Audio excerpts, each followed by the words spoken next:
Hola, ¿qué tal? ¿Cómo están? Mi nombre es María Vicens, yo soy asistente del seminario con Eugenia Vázquez. Por temas logísticos, tengo una hija chiquita, no me puedo sumar a las clases de Zoom, pero bueno, voy siguiendo eh, todas las semanas las clases y los intercambios y las lecturas. Y bueno, la idea de esta semana que me propuso Graciela era justamente poder acercarme a ustedes eh, dando una clase sobre la prensa para mujeres de finales del siglo XIX, que es pues, un tema de investigación de mi tesis doctoral. Y ver un poco cómo este campo en formación, que es la participación de las mujeres en la prensa, interactúa con los problemas y las cuestiones que ustedes estuvieron trabajando en estas semanas en torno a la intimidad y la autoría femenina, y ver sobre todo cómo esto se despunta, ¿no? Preanuncia o se vincula con la presencia de las mujeres en la prensa del siglo XX, que es el eje de la unidad 3, ¿no? Que van a, entiendo que empiezan a trabajar hoy. Así que bueno, arrancamos, la clase va grabada, así que es un poco raro, pero bueno, vamos a hacer el esfuerzo para hacerla llevadera, y en todo caso la semana que viene trato de sumarme a la clase en vivo o abrimos un espacio de interacción para cualquier duda que pueda quedar en relación con la clase o consultas que quieran hacerme. Yo preparé un PowerPoint para justamente para que no vean mi cara todo el tiempo, y poder ir con ustedes viendo justamente los temas principales de la clase. Acá estamos. Esperen que justo me tapa tu momento, ¿eh? Acá. Bueno, como les decía, el tema de hoy, de la clase de hoy, va a ser mujeres en la prensa, ¿no? Mujeres de prensa. Yo les puse como subtítulo Autoría, Modernidad y Género en la Jungla de Papel, por esta idea de la profusión de periódicos que empieza a ganar ritmo, sobre todo en las últimas décadas del siglo XIX, ¿no? Y es como la introducción sería a la unidad 3, bueno, junto con lo que les acercó Graciela por escrito, y van a estar trabajando en las clases siguientes. La idea justamente de la clase, como les estaba comentando, era trazar un panorama sobre la presencia de las mujeres en la prensa argentina de finales del siglo XIX, los proyectos que estaban dirigidos específicamente a ellas como lectoras, ¿no? Y también cómo a través de estos proyectos periodísticos las mujeres letradas accedieron a la publicación y se afirmaron como autoras, es decir, cómo realizan ese pasaje de lectoras a escritoras, ¿no? Y en este contexto, como en esta propuesta inicial, podríamos pensar una serie de interrogantes iniciales, ¿no? Podemos preguntarnos, ¿qué implica ser una escritora a finales del siglo XIX? ¿Hay una forma femenina de escribir? ¿Qué se debe escribir y para quién? Gran parte de estos interrogantes y debates se dirimen en la prensa, ¿no? Ustedes estuvieron viendo, de hecho, varios casos, estuvieron trabajando con escritoras europeas, y sobre todo con el caso de Gorriti, una gran escritora argentina del siglo XIX, y ya estuvieron viendo, ¿no? Revisando algunas cuestiones justamente a partir de textos, ¿no? Que plantean el cruce entre esta zona de lo íntimo y la autoría en tanto, ¿no? Una impronta pública, una intervención pública, ¿no? Pero además, más allá de las obras particulares de estas escritoras, ¿no? Hay que tener en cuenta que todas estas figuraciones, representaciones, intervenciones, se producen en gran medida en la prensa, ¿no? Como interlocutora y medio, ¿no? Como instrumento y como soporte de todas estas intervenciones. Específicamente, los diarios, los periódicos para mujeres, que son muy importantes sobre todo para las escritoras que están empezando a hacerse una carrera en esas últimas décadas del XIX. Ahora bien, si los periódicos son un aspecto clave, ¿no? Decía yo, un soporte, una herramienta clave para las escritoras nobles, ¿no? Quienes empiezan a una carrera literaria en esos años, al mismo tiempo van a plantear otro matiz para las escritoras consagradas como Juana Manuela Gorriti o como Eduarda Mansilla, que ya tenían una carrera hecha y ya eran autoras reconocidas cuando empiezan a emerger estos proyectos, empiezan a ganar fuerza estos proyectos periodísticos, ¿no? Entonces, en la segunda parte de la clase, la clase va a estar dividida en 2 bloques, nos vamos a concentrar en justamente las crónicas que Eduarda Mansilla escribe para la prensa, y para pensar justamente si intervienen del mismo modo que las escritoras más jóvenes y con menos experiencia en los periódicos para mujeres o no, que nos vienen a plantear estas crónicas de Mansilla, y también cómo podemos pensar estas crónicas en relación con las escritoras que ustedes van a seguir leyendo en las clases subsiguientes, que ya son del siglo XX, ¿no? Empezando por Ada María Elflein, ahí justo en el cambio del siglo, en 1905 empieza a escribir en la prensa, y Alfonsina Storni ya acercándonos a la década del 20, y también podríamos incluso trazar relaciones con Blackout, ¿no? Con María Moreno a finales del siglo XX, principios del XXI. Pero bueno, eso ya se los voy a dejar a ustedes como inquietud para que tracen sus propias relaciones. Yo hice acá un poco para ir acercándonos al tema y para pensar justamente en esta idea de panorama. Tracé una pequeña línea de tiempo porque me interesaba marcar 2 momentos muy importantes en relación con la prensa para mujeres, ¿no? Estamos en ese recorte específico. Y podríamos pensar, ¿no? Siempre se toma como hito del primer proyecto de prensa para mujeres, el primer periódico para mujeres, La Aljaba de Rosa Rosende de Sierra, ¿no? Que se publica en 1830. Quien traza muy bien toda esta genealogía de periódicos para mujeres es Néstor Ausa, en un libro muy conocido que se llama Periodismo y Feminismo en la Argentina, pero también Francine Macielo en el libro Entre Civilización y Barbarie, que ustedes van a ver algún fragmento, y la propia Graciela en La Mujer Romántica trabaja con todos estos primeros periódicos, ¿no? Primeras experiencias, que se caracterizan por lo general, en su gran mayoría, en tener a mujeres directoras, ¿no? Como publicistas, tener brevedad, ser muy breves en su existencia y en general atravesar varias polémicas que llevan a su cierre, ¿no? Ya sea por la falta de suscripciones o por justamente estos enfrentamientos que suscitan con sus colegas, ¿no? Cuando yo hablo de estas publicaciones precursoras, me estoy refiriendo a La Aljaba, como ya mencioné, La Camelia de Rosa Guerra, de 1852, que de hecho Rosa Guerra ni siquiera firma, ¿no? Su propio periódico, sino que siempre está hablando en un nosotros inclusivo, en el que se diluye su propia impronta autoral.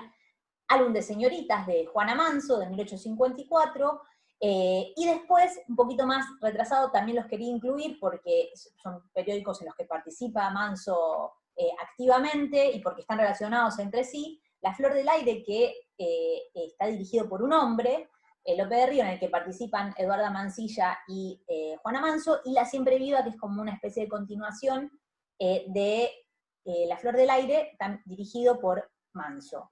Todos estos proyectos se caracterizan por la brevedad, no duran más de 2 meses, ¿no?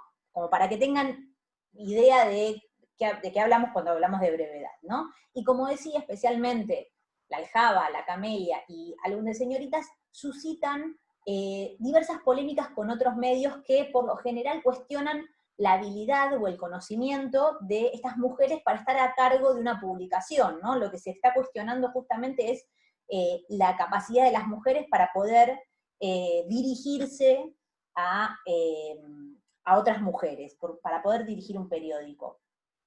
Y ahí siempre, ¿no? el fantasma de autoría va a despertar como dos arquetipos. Por un lado, la mujer soberbia, ¿no? La arrogante, y que habla sin saber, ¿no? La ambición, y por otro lado, la ignorante, ¿no? La mujer frívola, que no entiende, simplemente le falta conocimiento, le falta preparación. Por otro lado, también es importante mencionar que hay otros tipos de periódicos que incluyen a las mujeres como interlocutoras, como por ejemplo La Moda de Alberdi o El Correo del Domingo, que es un periódico muy exitoso en su perdurabilidad, ¿no? Y en la sistematicidad que alcanzó, porque se publicó durante varios años en un momento en el que todavía no había un campo periodístico muy instalado que permitiera, ¿no? desarrollar extensamente estos proyectos, pero justamente la gran diferencia es que no están dirigidos específicamente, ¿no? a las mujeres como este tipo de proyectos. Y después podemos hablar de una segunda etapa en el siglo XIX, ya a finales del siglo, que se caracteriza por la sistematicidad y la perdurabilidad de los proyectos. Ustedes pueden ver acá, ¿no? las fechas en la línea de tiempo que les tracé, ¿no? La Ondina del Plata, la Alborada del Plata, el Álbum del Hogar, la Columna del Hogar, Búcaro Americano, son todos proyectos que se extienden por varios años, ¿no? alcanzan esto, perdurabilidad y sistematicidad. Por otro lado, la simultaneidad, es decir, hay varios proyectos al mismo tiempo, ¿no? que disputan el mismo público, el público femenino, y como tercer rasgo característico es, de este periodo va a ser la participación activa de colaboradoras que aparte se dialogan entre sí, ¿no? se comunican entre sí, lo que va a generar dinamismo entre estos periódicos, a diferencia de los proyectos anteriores, ¿no? que empezaban y terminaban, y de hecho el gran problema de estos periódicos, aparte del enfrentamiento polémico, era la falta de suscripciones, como siempre, digamos, esa es la queja eterna de Juana Manso respecto de sus propios proyectos, que las mujeres, sus lectoras, no la acompañan, ¿no? Entonces, podemos pensar, ¿no? Para justamente empezar a recortar y a pensar justamente cómo intervienen las escritoras en este formato. Lo primero que tenemos que tratar me parece a mí, que tenemos que tratar de dilucidar es cómo se autodefinen estos periódicos para mujeres. Digo, ¿por qué tratar de recortar de qué estamos hablando, no? Porque, como decía, hay periódicos culturales, hay periódicos musicales, es un momento en el que como también señalaba, la prensa empieza a modernizarse y empieza a expandirse fuertemente, ¿no? Se habla incluso ya desde los 60 de diarismo, ¿no? Es un momento en el que, por la ampliación del público lector, ¿no? Porque empieza a haber más lectores, pero también porque la prensa se vuelve más barata, más fácil de hacer, ¿no? Y se vuelve un negocio en algún punto, es un momento de eclosión de la prensa moderna, justamente, ¿no?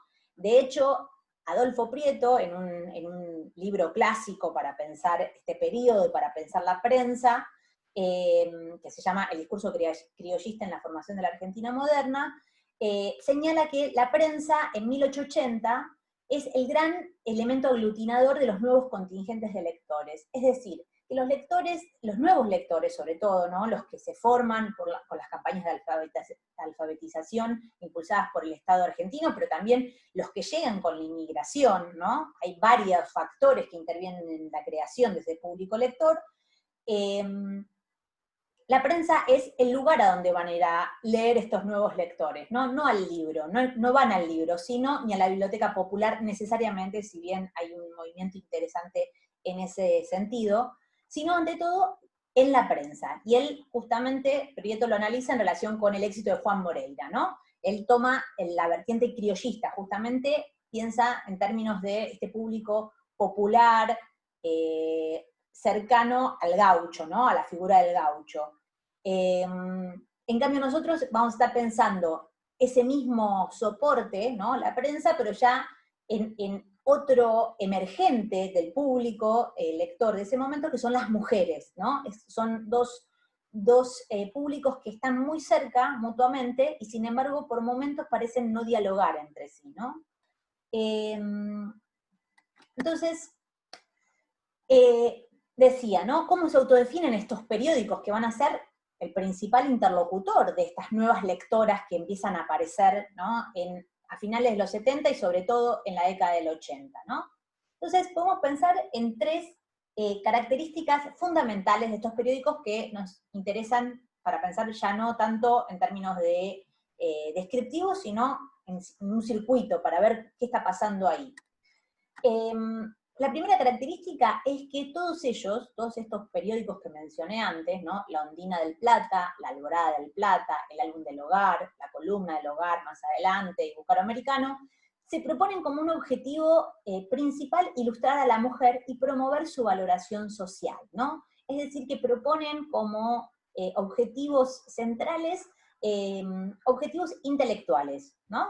En contraposición, digamos, acá la principal contraposición va a ser los figurines de moda, es decir, esas revistas, o en ese momento son periódicos en realidad, eso que se llaman figurines, que se caracterizan sobre todo por imágenes y por crónicas breves sobre las tendencias europeas, sobre todo, ¿no? Y en ese sentido, el figurín de moda funciona como una condensación, la síntesis de la frivolidad femenina, que estos periódicos vienen a combatir justamente, ¿no? Porque les interesa eso, ¿no? Ilustrar a la mujer, regenerarla, parece por momentos. Y vamos a ver cómo ese mensaje de a poco va trocando en otra cosa, en emanciparlas, ¿no?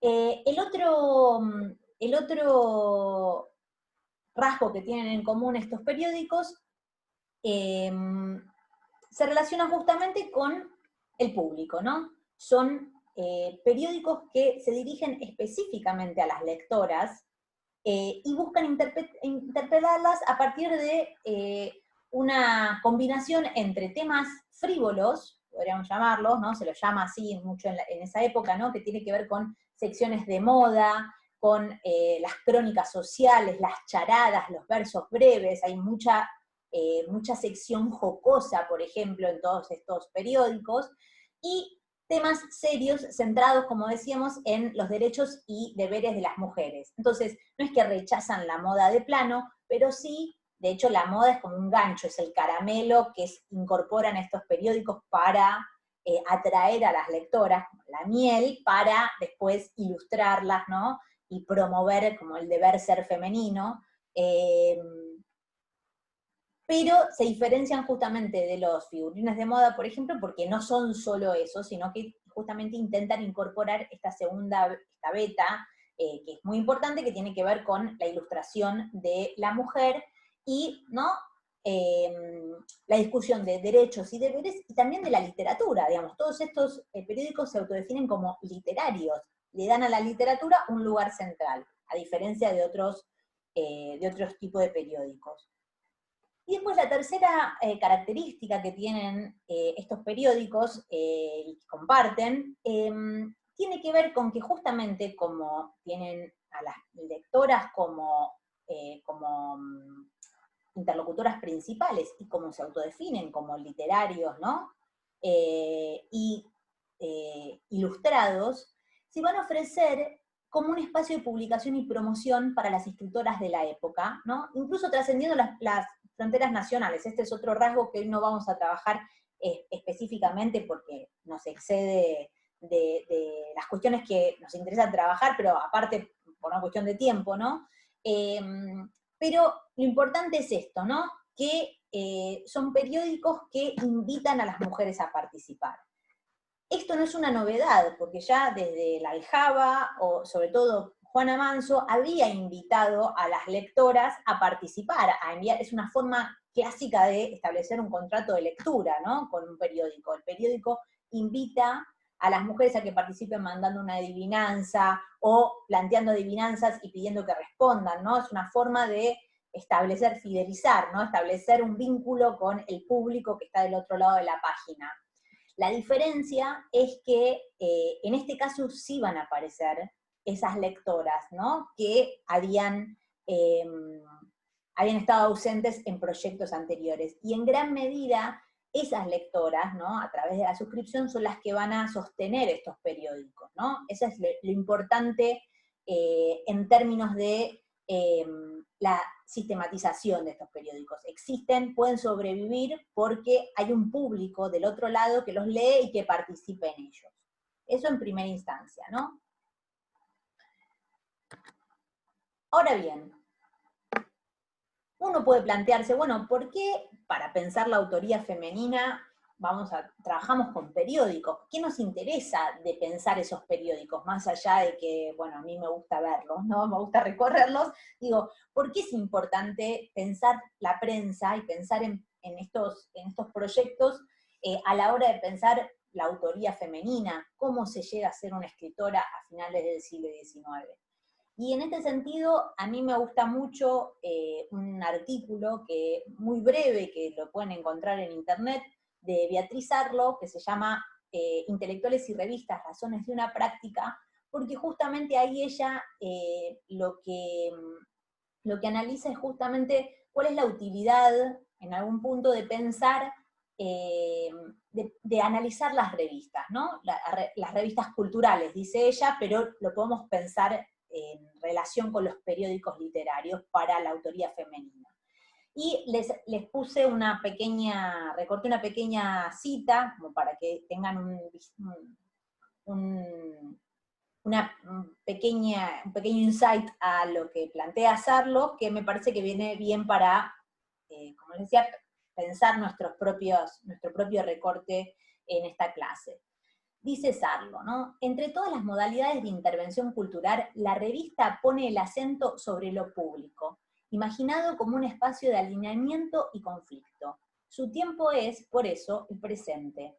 Si las revistas pierden su aura cuando su presente se convierte en pasado, conservan las pruebas de cómo se pensaba el futuro desde el presente, en la medida en que el juicio crítico coloca la literatura en una relación de temporalidad por lo menos doble, ranking sincrónico e hipótesis de ordenamiento futuro. Si esto sucede con las revistas es porque son bancos de prueba. La conciencia de su estar en el presente se superpone con su cualidad instrumental. Las revistas son medios. ¿Qué es lo que me interesa de esta frase de Sarlo, de esta definición de Sarlo? Por un lado, me interesa que ella ve las revistas como proyectos intelectuales, ¿no? Es decir, que a partir son medios, a partir de esas páginas se pueden trazar trayectorias intelectuales, ¿no? Idearios, imaginarios, ¿no? Justamente de una época. Y por otro lado, esta idea de que son bancos de prueba, ¿no? Al mismo tiempo, son proyectos que trazan determinadas personas y por otro lado, lugares donde se prueban estrategias, tipos de textos, estilos, tonos, voces, ¿no? Y justamente como la prensa es dinámica y digamos, aparece y a la semana siguiente aparece otro número y otro más, ¿no? Las capas de la propia periodicidad de la prensa van tapando todos esos testeos que hacen en realidad los escritores y las escritoras en sus páginas, ¿no?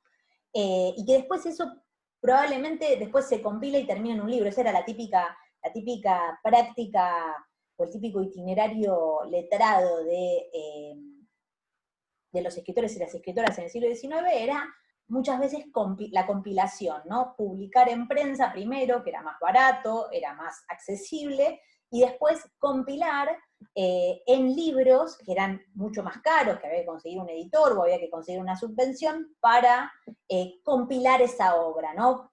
Digamos, plasmar o cristalizar la figura autoral en un tomo, ¿no? Ahí hay siempre una doble dimensión en el pasaje del periódico al libro, ¿no? Eso es algo que se ve muy bien en Gorriti, que durante años publicó en prensa, sobre todo en Lima, cuando vivía en Lima, y después cuando llega a la Argentina y está un poco más cómoda, tiene la subvención del Estado, encuentra varios editores que la acompañan, ¿no? Se dedica a compilar gran parte de lo ya escrito, digamos, Panoramas de la Vida, es un libro que se publica en 1876, pero que compila todo lo que ella ha publicado, o gran parte de lo que ella ha publicado en años anteriores en la prensa, y Y me perdí. No, y esto, ¿no? Es el momento en el que ella justamente se convierte en una autora, plasma, ¿no? Cristaliza su imagen autoral, que es esa imagen que ustedes vieron después en Lo Íntimo, tan editada, ¿no? Pensada por ella misma y después, ¿no? Custodiada por su hijo. Entonces, los periódicos son bancos de prueba. Vamos a ver muchas veces bocetos, fragmentos de lo que después se convierte en un libro o digamos, fragmentos de lo que después unificado se convierte en un libro. Y por otro lado, entrar a las revistas nos permite, justamente por este carácter arqueológico, como dice Sarlo, ¿no? Tener como una especie de recorte del presente, ¿no? Poder recortar el imaginario de la época in situ, en ese momento. Bien. Entonces, yo decía, ¿no? A mí me interesa particularmente, o me parece que a finales de la década, en las últimas décadas del siglo XIX, particularmente a finales de los años 70 y principios de los 80, se produce algo un fenómeno específico en el campo cultural argentino que tiene que ver justamente con la aparición de estos periódicos para mujeres, y justamente la simultaneidad de estos proyectos, ¿no? Y justamente por eso, porque existen todos estos proyectos que interactúan entre sí, es que podemos pensar este tipo de publicaciones como un circuito de lectura y de escritura, ¿no? En el que las mujeres participan de manera activa y trazar un imaginario de la época, o sea, tratar de, a través de estos periódicos y de lo que ellas dicen en estos periódicos, pensar justamente qué implicaba para ellas escribir ahí, ¿no? Cómo se convertían en autoras, cómo trataban de conectarse con otras para un poco lo que hacemos hoy en día, ¿no? Conectarse con otras para reconocerse mutuamente, leerse, ¿no? Leerse y reconocerse mutuamente como autoras y defender su derecho a la escritura, ¿no? Ese es como un cambio central. Piensen que, de nuevo, por eso hice esa línea al principio, tras esa línea entre las publicaciones precursoras y este nuevo momento del periodismo para mujeres a finales del XIX. No porque cambie tanto ideológicamente, en términos de lo que defienden, lo que plantean estos periódicos, sino más bien por el ritmo que empiezan a tomar, ¿no? Y las interacciones que empiezan a producir y cómo las mujeres empiezan a usar esos periódicos, ¿no? Yo marqué ahí, ¿no? Hablamos de el periodo 1875-1900, pero en realidad dentro de ese mismo periodo, de todas estas primeras publicaciones que mencioné, son 5 publicaciones, podemos pensar como en 2 fases, ¿no? En términos de intercambio, son simultáneas, ¿no? Se relacionan entre sí porque están saliendo al mismo tiempo todos estos periódicos. Una primera fase que está justamente integrada por La Ondina del Plata, La Alborada del Plata y El Álbum del Hogar, y una segunda fase que hoy no vamos a trabajar específicamente, pero me interesa que, digamos, la tengan en la cabeza porque son periódicos muy importantes para pensar justamente estos problemas, que son Búcaro Americano y La Columna del Hogar, que van a tomar como modelos estos primeros periódicos, pero no van a ser simultáneos, ¿no? Ya van a haber dejado de publicarse estos periódicos para cuando, ¿no? Se empiece a publicar Búcaro Americano o La Columna del Hogar. Y menciono, ¿no? la idea del circuito porque justamente todos estos periódicos van a compartir tópicos, tonos, colaboradores y colaboradoras, ¿no? Estableciendo diálogos entre sí, ¿no? Y al mismo tiempo van a tener perfiles editoriales específicos en relación con las aspiraciones de sus directores y los vínculos que establecen en el campo cultural, ¿no? Esto también es importante, que los periódicos empiecen a tener perfiles específicos, habla de cierta madurez, ¿no? Del campo periodístico. Así vamos a tener, por ejemplo, La Ondina del Plata es un periódico que está dirigido por un estudiante de Derecho que en realidad su proyecto de periodístico se vincula más bien con el hecho de que el padre tenía una imprenta y era un publicista muy conocido en ese momento, más que con las ambiciones autorales del director, ¿no? Luis Telmo Pintos no fue un escritor, siempre se caracterizó, digamos, se presentó a sí mismo como publicista, y esto va a ser, por ejemplo, en el caso de La Ondina del Plata, que sea una revista, un periódico muy abierto a la participación de las colaboradoras, al punto de que muchas veces publica colaboraciones y publica escritoras que no necesariamente coinciden con los puntos de vista del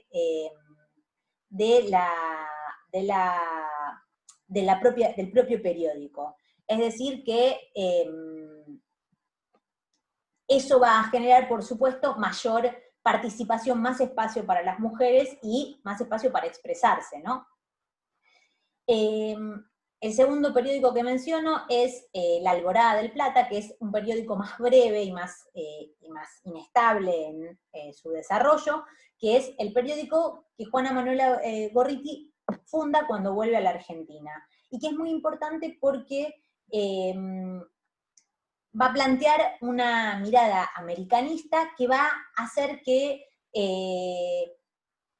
muchos de sus colaboradores y colaboradoras sean de otros países. Va a abrir como una beta transnacional que es muy interesante para pensar la literatura del periodo y para pensar la propia figura de Gorriti, ¿no? Gorriti hace de sus años de exilio, ¿no?, una ganancia en ese momento, y convoca a sus amigos, sobre todo de Perú, pero también de Bolivia y de otros países con los que se ha ido cruzando a lo largo de su vida, a participar en la Alborada del Plata. Ese es como el perfil específico que tiene el proyecto, ¿no?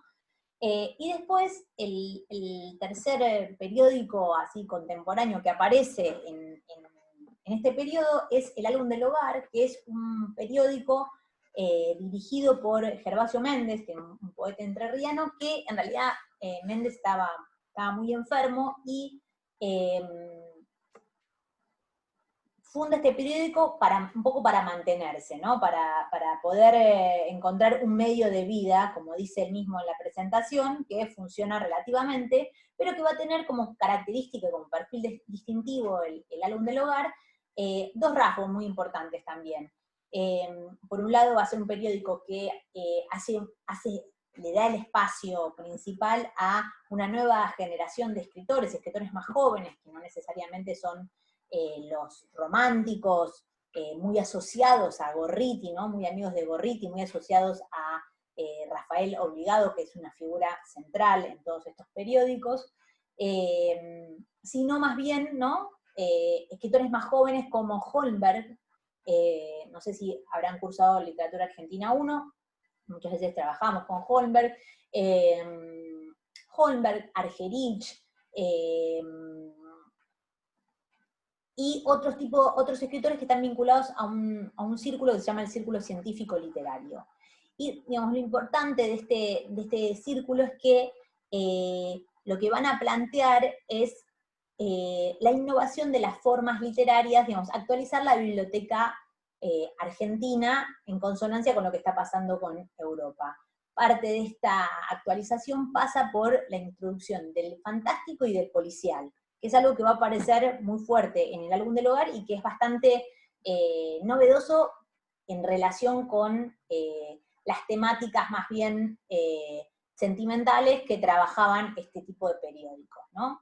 Y por otro lado, otro aspecto muy importante del Álbum del Hogar es que va a tener amplio espacio la sátira, ¿no?, los tonos jocosos.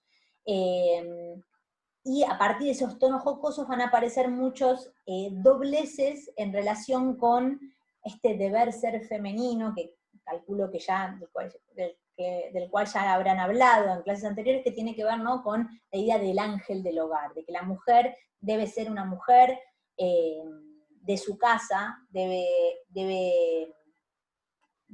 reinar en el espacio doméstico y estar caracterizada por la modestia, ¿no?, y la virtud, ¿no? y la modestia y la virtud, y la inocencia en algún punto. Entonces, la incorporación de tonos satíricos, por ejemplo, siempre van a tratar de mostrar los dobleces de esa construcción, justamente, mostrar el carácter construido de ese tipo de representaciones que en ese momento estaban muy instaladas en el imaginario local, ¿no? Y por ende afectaban a las autoras debían escribir como ángeles del hogar, a eso, ¿no? Entonces tenemos estos tres periódicos, ¿no? Trabajando, ¿no? Un imaginario específico alrededor de la escritora, ¿no? Van a promover a las escritoras, van a invitar a las lectoras a que participen en sus páginas enviando textos. Justamente, ¿no? Entonces, en este circuito de periódicos donde se traza un imaginario en torno a la figura de la escritora en el contexto local, es en este circuito donde sucede esto, ¿no? Y donde las mujeres letradas asumen sus aspiraciones literarias y buscan activamente hacerse un nombre, ¿no? Convertirse en escritoras.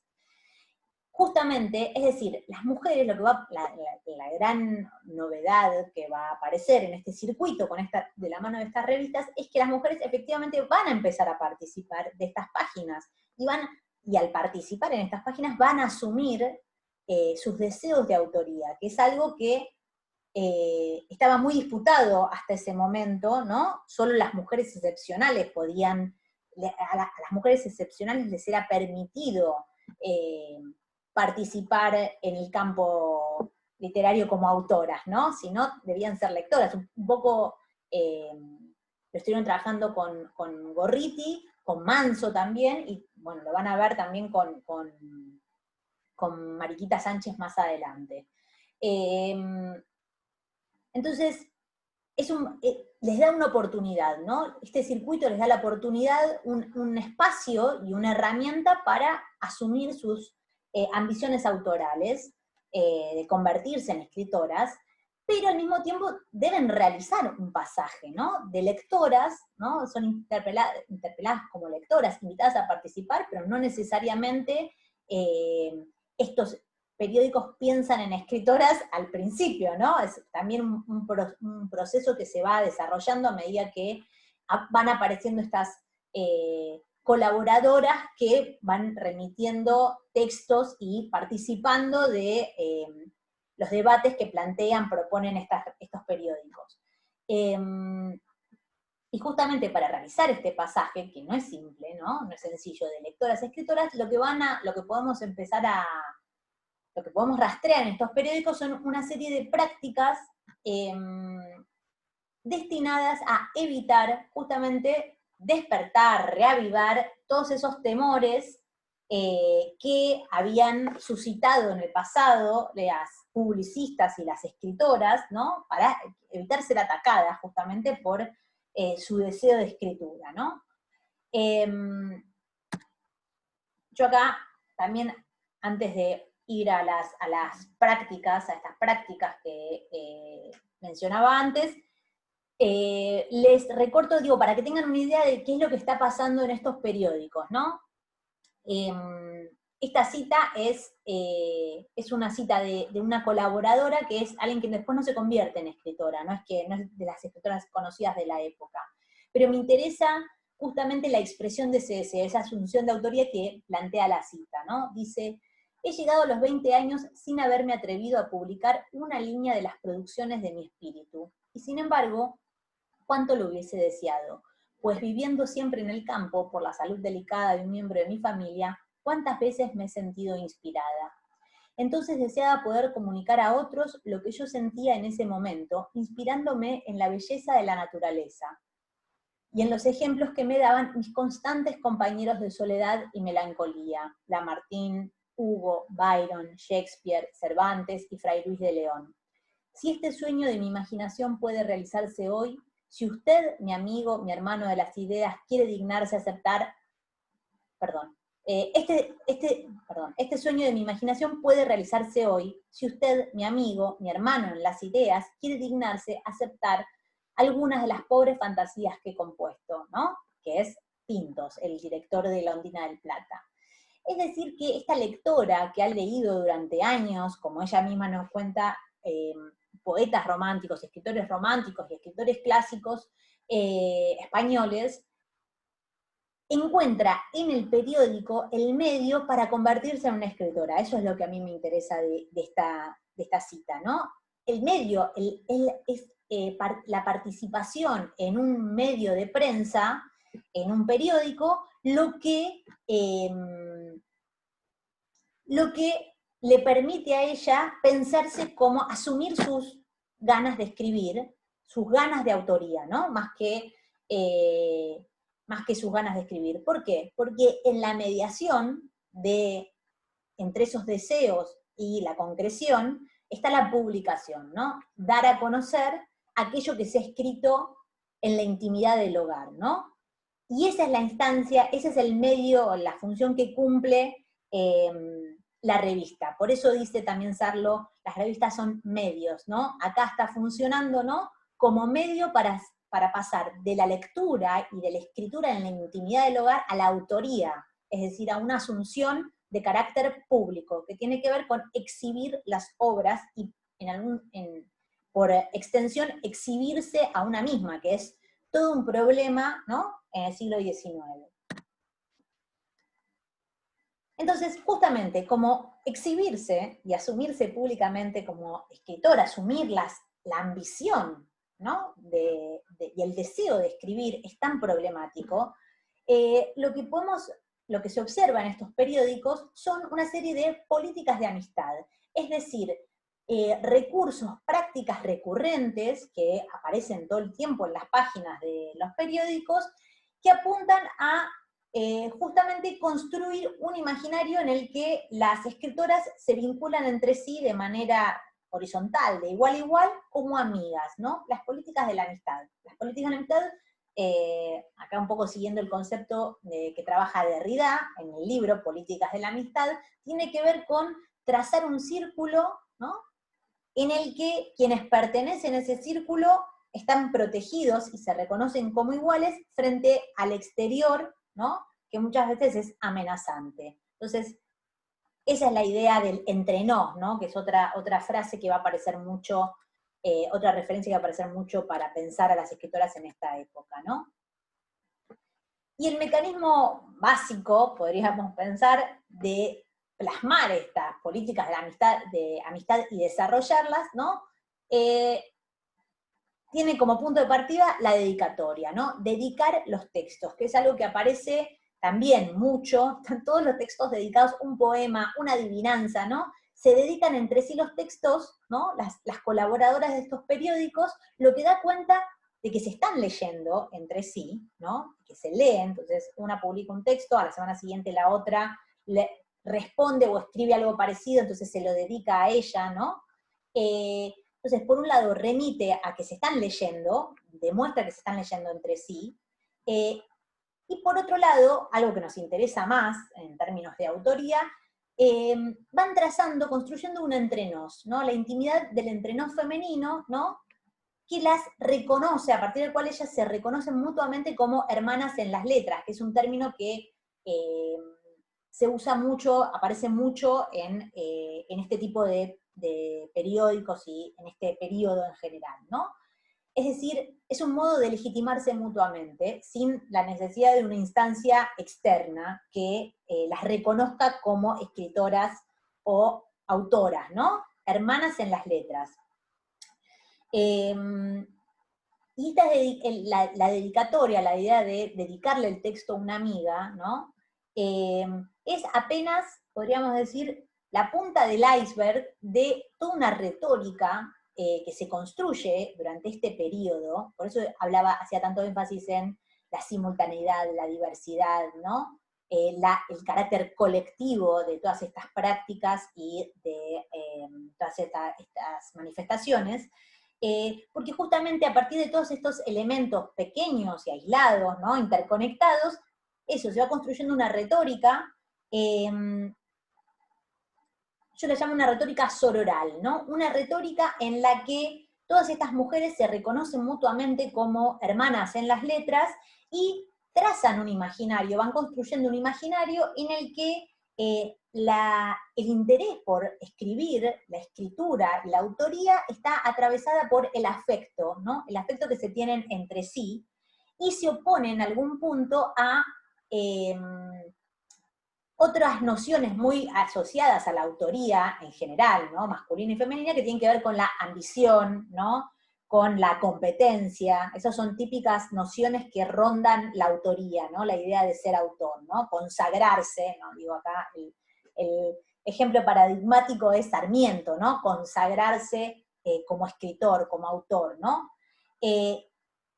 Por el contrario, esta retórica piensa en otros términos estratégicos, ¿no? Evitar ese imaginario de la ambición y de la competencia y promover un imaginario relacionado con el afecto y con la intimidad del espacio doméstico en el que estas escritoras se encuentran, se leen, se escriben, ¿no? Y publican, ¿no? Hay muchísimas en esta época, y después van a aparecer, tanto aparecen en la prensa y también aparecen mucho en los relatos testimoniales, los relatos de viaje, los diarios. Aparecen muchísimas escenas en las que las escritoras se conocen mutuamente, y estos momentos en los que se conocen, por lo general siempre son momentos muy idealizados, ¿no? Descritos en términos idealizados. Entonces, aparecen, siempre son en salones de hogar, digamos, en espacios domésticos, en momentos íntimos en los que las dos escritoras por lo general se abrazan, parece que son amigas desde toda la vida, ¿no? Se entran en una relación íntima inmediatamente, ¿no? Como si no mediara ni desconfianza ni competencia entre ellas, ¿no? Esa es la configuración que ellas hacen, ¿no? De la autoría en ese momento.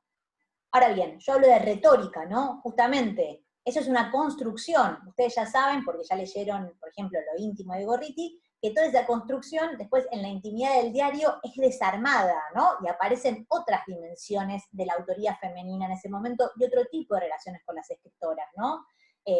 Enemistad, celos, competencias.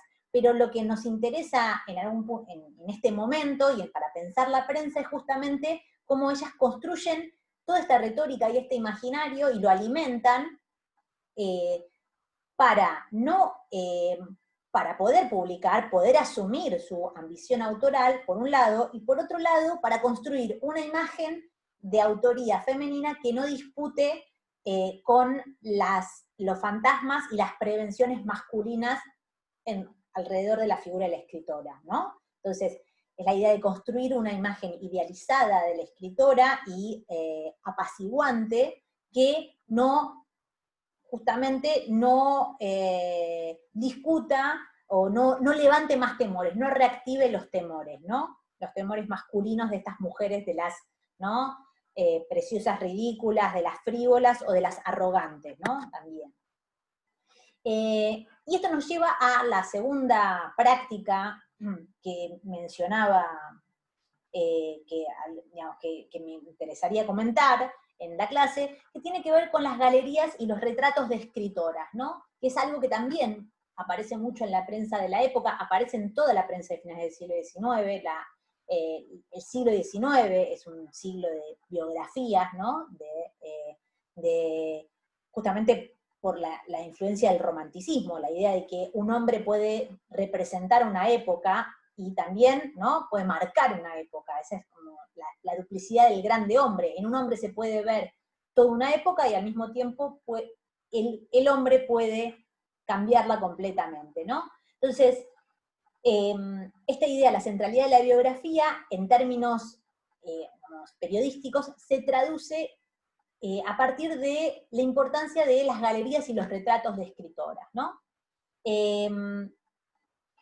Y ahí hay dos investigadoras, una investigadora española que se llama Mónica Bolufer Peruga y una investigadora inglesa que se llama Linda Peterson, que han investigado justamente cómo las galerías de mujeres, que es un género periodístico que se empieza a desarrollar en la prensa desde finales del siglo XVIII, justamente van teniendo diferentes etapas a partir de lo que les interesa en estas, digamos, lo que les interesa reforzar, o le interesa a la opinión pública, reforzar o atemperar en diferentes momentos en relación con las mujeres excepcionales, ¿no? Las mujeres excepcionales en este caso son las mujeres ilustres.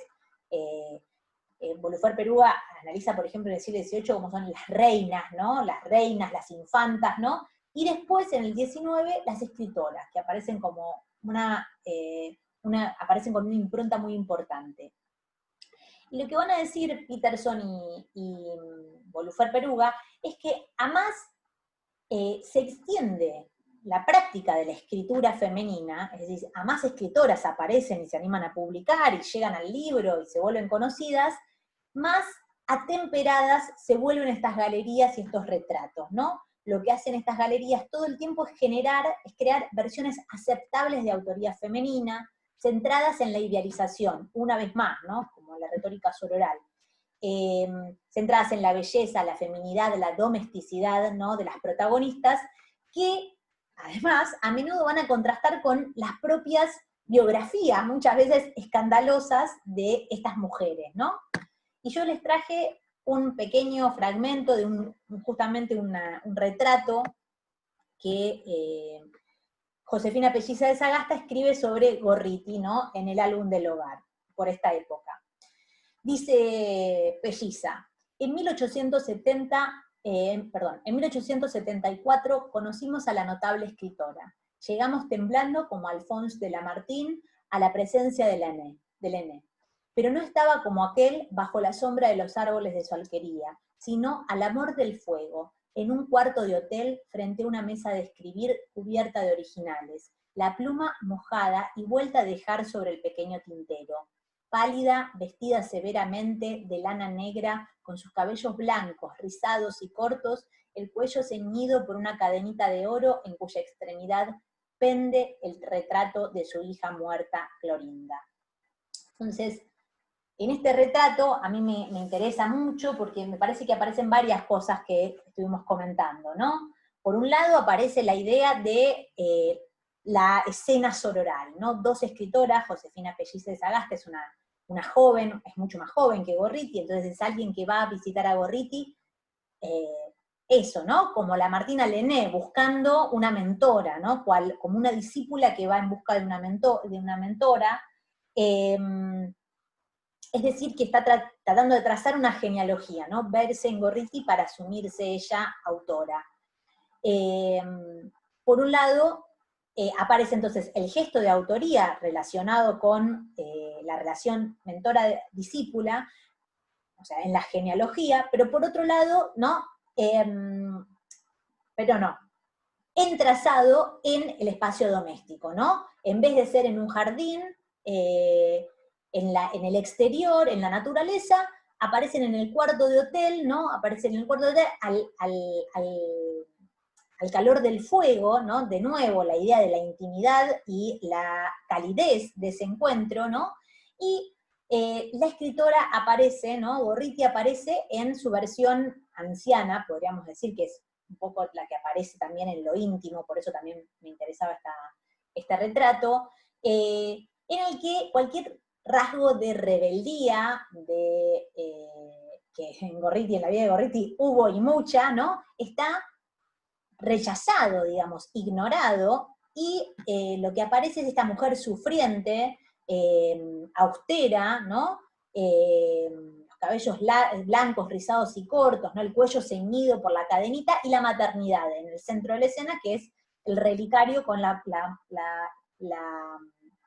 imagen de Clorinda, ¿no? Entonces, es una imagen absolutamente idealizada de Gorriti en determinados términos, ¿no? El problema no solo es la idealización, o el problema, digamos, el kit de la cuestión no solo es la idealización, sino también por dónde pasa esa idealización y qué es lo que a Pelliza le interesa marcar de Gorriti, y más que su carácter rebelde, disruptivo, su carácter aventurero, su condición de viajera, de exiliada, de mujer separada, ¿no? Independiente, al frente de revueltas en Bolivia, le interesa, al revés, demostrar, subrayar su perfil maternal, ¿no?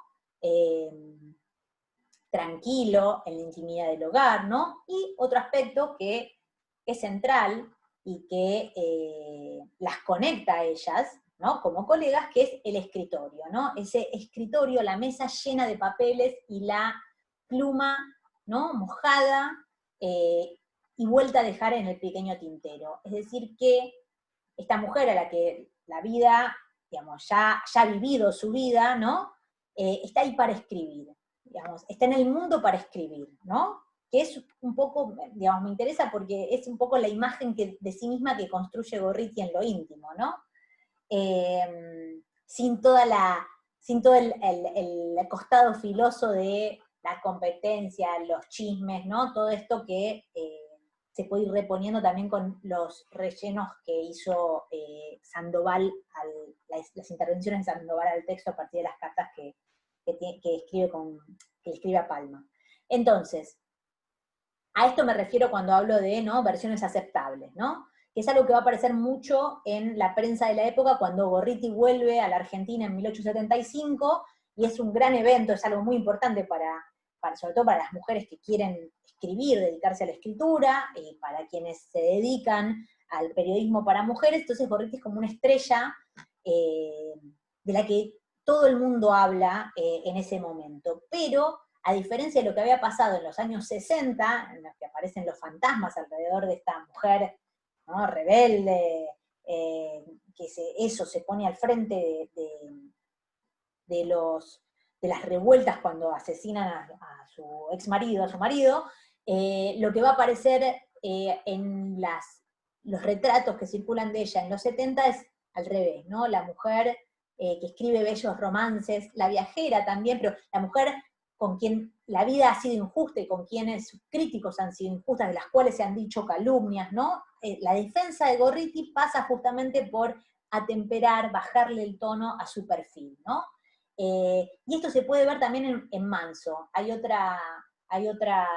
perfil muy conocido que Pintos, el director de Londina, publica sobre Juana Manso cuando Manso se muere justo en el 75, que también pasa por ahí. Convierte a Manso, que es como la gran polemista, la mujer que va al frente, ¿no?, y al choque, en una obrera, dice él, ¿no?, una obrera del pensamiento, una cristiana, dice Pintos, ¿no?, que sufría en la soledad de su hogar las cosas que se decían de ella, ¿no?, una mujer sufriente. Nada que ver con la idea de Manso que fuimos reconstruyendo después, ¿no?, desde los estudios de género y desde la historia de las mujeres. Entonces, tenemos las dedicatorias, decíamos, ¿no? Las dedicatorias, las galerías, de estas galerías que muestran versiones idealizadas de la autoría femenina, y una tercera práctica que a mí por lo menos me interesa retomar en esta clase, que tiene que ver con las polémicas. ¿Por qué, no? Porque las polémicas, digamos, la polémica es casi como un subgénero de la prensa, digamos, tiene que ver, es como una de las formas a partir de las cuales los periódicos se alimentan, se propulsan, ¿no? Generar debates, hoy en día lo vemos todo el tiempo, ¿no? Generar debates para ser leídos, ¿no? Es decir, que la polémica es una práctica muy extendida en la prensa en general, y tampoco es nueva para la prensa de mujeres. De hecho, como mencionaba al principio de la clase, en parte son las polémicas las que cierran prematuramente muchos de los proyectos precursores en el periodismo para mujeres. Pero justamente la diferencia de esas polémicas, de esas primeras polémicas, con las polémicas que aparecen en la prensa de los 70, tienen que ver con que lejos de, digamos, silenciar a las mujeres, ¿no? Silenciarlas, provocarlas el cierre de sus periódicos, ¿no? Retirarlas, que retiren la firma, lejos de silenciar a las mujeres, al revés, propulsan sus figuras autorales, ¿no? Eso es lo que a mí me interesa de las polémicas de este periodo. Y acá la gran polemista de la época va a ser nada menos que Josefina Pellicer de Sagasta, que durante años ha sido como considerada, la historia la ha relegado en algún punto al lugar de la escritora conservadora, porque de hecho Josefina Pelliza polemizó y mucho, digamos, a diferencia de Gorriti, contra la emancipación de la mujer. Era una mujer que se pronunciaba en contra de la emancipación de la mujer, ¿no? En contra de la emancipación de la mujer y a favor de la mujer que escribe. Esa es como la posición de Pelliza de Sagasta, que no es tan atípica, digamos. Gorriti se pronunciaba en contra de la emancipación de la mujer, y Eduarda Mansilla, en alguna de las crónicas que tienen, también se pronuncia en contra de la emancipación de la mujer. Es decir, no es una postura tan atípica, pero la diferencia es que ni Gorriti ni Mansilla entablan polémicas en la prensa discutiendo ese debate, ¿no? Discutiendo ese rol y esa idea. A diferencia de ellas, ¿no? Pelliza va a polemizar y va a protagonizar, podríamos decir, tres grandes polémicas en este periodo, ¿no? Con diferentes interlocutores.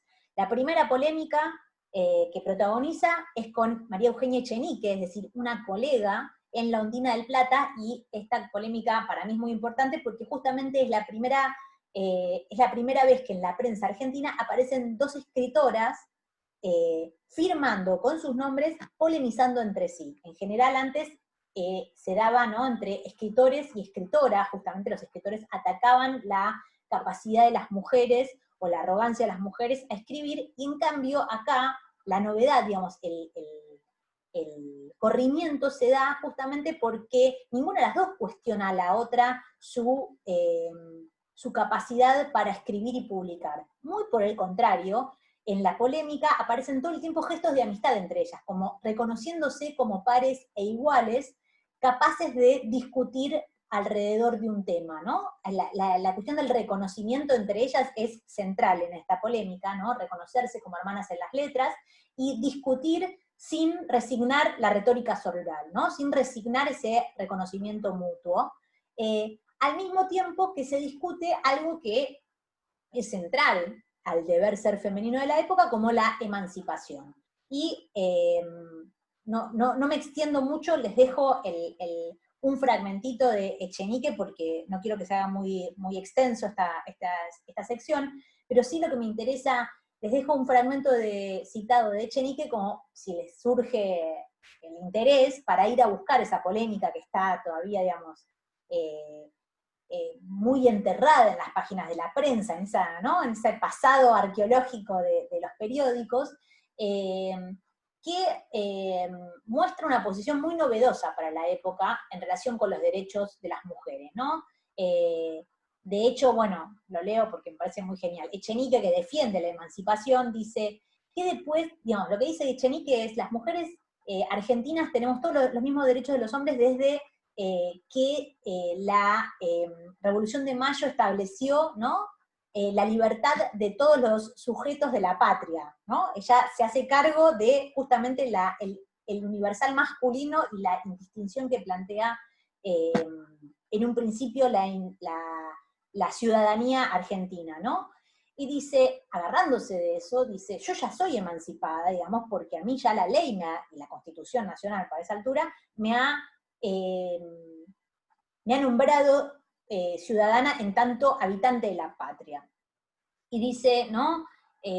Dice Echenique, que después la cuestión en el verdadero punto donde debe estar, si conviene o no el carácter de la mujer hacer uso de esos derechos concedidos, pidiendo como consecuencia la facultad de cursar en la universidad a fin de poder practicarlos o hacerlos efectivos.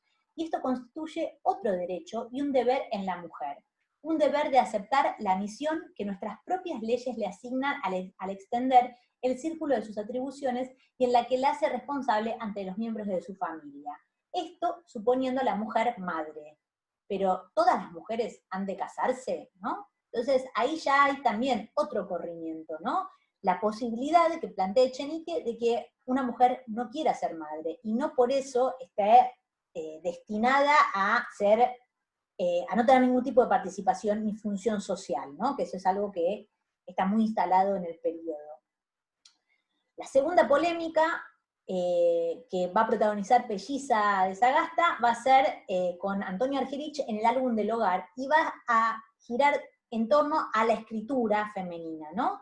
Y es en este debate en el que Pellicer de Sagasta justamente reivindica su derecho a la escritura, su derecho a ser escritora, ¿no? Frente a Argerich, que sostiene que las mujeres no tienen de qué escribir, básicamente, porque están poco preparadas, les falta preparación, ¿no? Y justamente lo que va a reivindicar Pelliza es su derecho a la escritura más allá de la preparación o del conocimiento que tengan las mujeres, ¿no? Entonces, acá aparece el típico gesto atemperado, la reivindicación y el gesto atemperado en relación con la autoría femenina, ¿no? No voy a hacer defensa de la mujer argentina como literata, no, solo voy a levantar un derecho y un timbre de respeto que lleva al que es acreedora la mujer, que obedeciendo a una pasión noble, escribe y dedica los instantes que otras más frívolas ocupan y llenan con bailes y diversiones falaces, y que ésta, cumpliendo el mandato supremo que Dios puso en su corazón y en su inteligencia, dedica al estudio y a las letras. ¿Por qué se le acusa? ¿Por qué se le burla a la mujer escritora? ¿Por qué se injuria la inteligencia, se ultraja el talento, se escarnece el alma de un ser superior y dotado de tan bellos y grandes sentimientos como los que abriga el corazón del hombre? Entonces, ahí aparece, ese es el argumento que van a defender la gran mayoría de las escritoras de los años 80, ¿no? Argentinas. La idea de que escribir mantiene a la mujer en el hogar, la aleja de otras tentaciones más perniciosas como el lujo, ¿no? La frivolidad, la histeria, el flirt, como se llama en esa época, ¿no? Y que al mismo tiempo es un derecho natural, en el sentido de que ¿por qué no va a expresar sus inquietudes, ¿no? Así como, y sus sensibilidades, así como lo hacen los hombres? Y la tercera polémica que aparece, que es en realidad, de nuevo, aparece la idea del circuito, es como un capítulo 2 de la primera polémica que Josefina Pelliza mantiene con Echenique, es una que mantiene con otra escritora de la época, que justamente empieza a escribir en este momento, también en torno a la emancipación de la mujer, ¿no? En el que Torres y Quiroga, que es también una defensora de la emancipación, le dice justamente a Pelliza, le contesta, ¿no? Le dice, la mujer puede ser emancipada y no por eso desatender sus obligaciones como esposa, madre. Es un error es un error craso, es un error pensar craso el afirmar que la mujer libre de la férula de un tutor, eximiéndose absolutamente del odioso pupilaje a que se ve reducida, destruye los lazos que la ligan a la sociedad. Usted quiere a la mujer periodista, literata, iniciadora, todo menos emancipada. Nosotros la queremos sabia, aún que, perdón, ahí hay un error, un típico modismo decimonónico, aunque usted le espanta la sabiduría.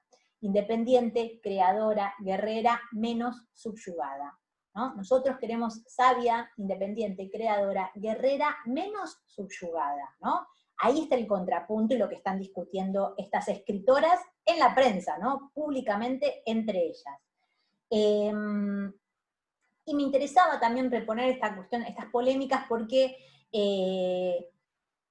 es un momento en el que efectivamente están cambiando muchas cosas en la Argentina, en el campo cultural y social, ¿no? Y de alguna manera la prensa funciona como caja de resonancia de esos cambios sociales muy importantes, porque piensen, ¿no?, que a finales de los 70 y sobre todo en los 80, se están discutiendo leyes centrales a nivel nacional, como por ejemplo la Ley de Educación Común, ¿no?, que implanta la educación obligatoria, mixta y gratuita en el país, la Ley de Matrimonio Civil, ¿no?, que establece la división, ¿no?, entre Iglesia y Estado para las uniones matrimoniales. También es un momento en el que se discute la legalización de la prostitución. Entonces, es un momento en el que el rol de las mujeres está cambiando y se está debatiendo fuertemente en relación con la modernización y la laicización, ¿no? Entonces, por eso también estas polémicas son tan importantes recuperarlas para pensar cómo las propias escritoras intervenían en relación con estos temas, cómo se acomodaban, cómo negociaban en relación con esos mandatos, ¿no? Y esos temores. Y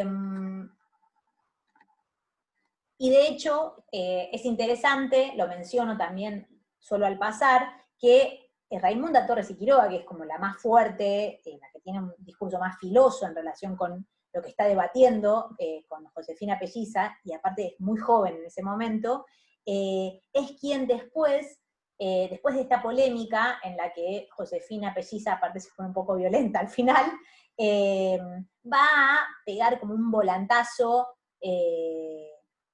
en su propia carrera literaria, ¿no? Y va a dejar de publicar con su propio nombre y va a empezar a publicar con un seudónimo que es Matilde Elena Willy, ¿no? Todo este rastreo lo analiza muy bien una investigadora de La Plata que se llama Florencia Buret, que justamente ha descubierto, ¿no?, cómo afecta esta polémica pública a las decisiones autorales de la propia Raimunda Torres y Quiroga, que deja de escribir ensayos emancipistas y empieza a escribir cuentos fantásticos en los que, en la gran mayoría de los casos, las mujeres, aparecen mujeres sabias asesinadas por sus parejas y decapitadas, ¿no? Entonces, ahí Buret lee, ¿no?, la imposibilidad o la denuncia que la propia, digamos, que Raimunda hace de la situación, ¿no?, social, ¿no? Las mujeres no pueden acceder a estudios superiores, a discutir de igual a igual, al conocimiento de igual a igual con los hombres, pero también, ¿no?, la denuncia cifrada respecto a lo que a ella misma le pasó, que polemizó públicamente y fue llamada a temperar su tono, ¿no? Y termina eso, eligiendo la opción del fantástico, encontrar un modo de cifrar a partir de la ficción sus denuncias sociales, ¿no? Esto, hay un artículo de Florencia Buret que circula en internet, o sea que lo pueden reponer si les interesa ahondar por acá, en estas escritoras lo pueden reponer relativamente fácil, ¿no? Cualquier cosa aparte me pueden escribir. Entonces, decíamos, ¿no? Retomo, dedicatorias, galerías, polémicas. Es decir, ¿no?, que a través de todas estas intervenciones que vamos viendo, todas estas prácticas, lo que vemos es cómo la prensa, esto que planteaba Sarlo, ¿no?, cómo la prensa actúa como un campo de pruebas para las escritoras noveles, ¿no? Ahí ellas testean posiciones, textos, tonos, que después van a trabajar en sus obras, en sus libros, en los libros que publiquen a lo largo de la década del 80.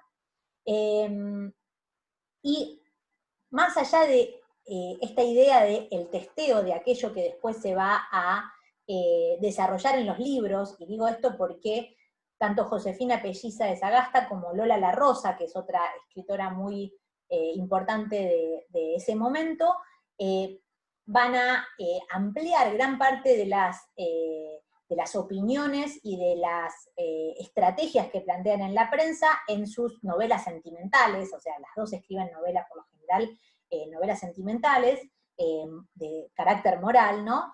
Y Torres y Quiroga, como comentaba, va a terminar escribiendo estos cuentos fantásticos, ¿no? Entonces eso, la prensa funciona como este campo de pruebas donde se testean abordajes, tonos, voces, que después se ajustan y reperfilan en libros, ¿no?, cuando se llega a la publicación del libro propio.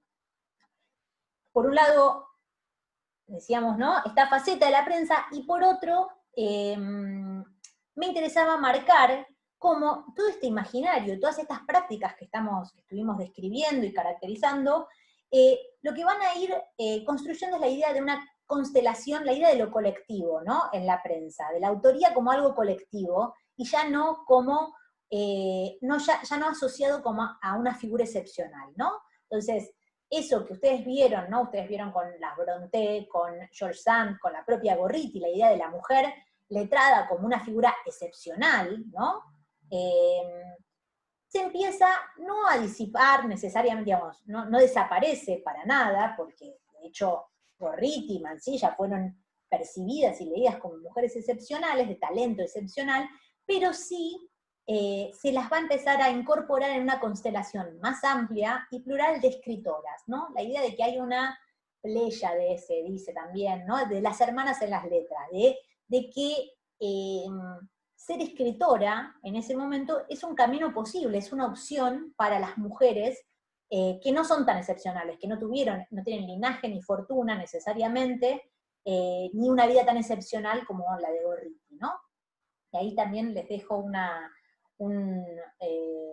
una cita de Gervasio Méndez, el director El álbum del hogar, que estimula, porque obviamente a más escritoras, más se llenan las páginas de su periódico, más suscriptoras tiene, ¿no? A más escritoras aparecen, más interacción de este circuito y más éxito tienen estos periódicos, ¿no?